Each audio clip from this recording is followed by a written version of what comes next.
Ivan Gunawan pamer mata lebam ngaku abis ribut dengan laki-laki. Desainer Ivan Gunawan memamerkan foto matanya bengkak. Ivan Gunawan mengaku matanya bengkak tersebut usai berantem sesama laki-laki. Postingan Ivan Gunawan tersebut langsung disorot netizen. Pria yang kerap disapa Igun tersebut memposting foto dengan mata yang lebam. Pada keterangan captionnya, Igun menuliskan bahwa ia abis bertengkar.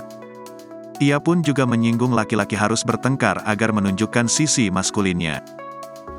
Sontak saja postingannya itu membuat netizen bertanya-tanya. Hingga kini, Igun belum mengonfirmasi apapun soal mata lebamnya. Sebelumnya, Ivan Gunawan mengaku dirinya lelah lantaran kerap dicibir soal fisiknya.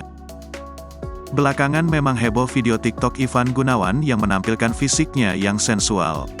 Tapi sayangnya, Ivan Gunawan sedih karena komentar netizen kerap membahas soal fisik. Meski begitu, pria yang kerap disapa Igun ini mencoba untuk terus legawa. Igun sadar bahwa komentar tersebut bagian dari resiko dirinya sebagai mega bintang.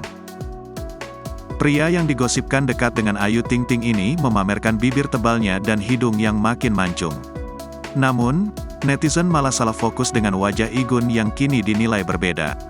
Tak sedikit yang menuding wajahnya mirip dengan Karen Delano.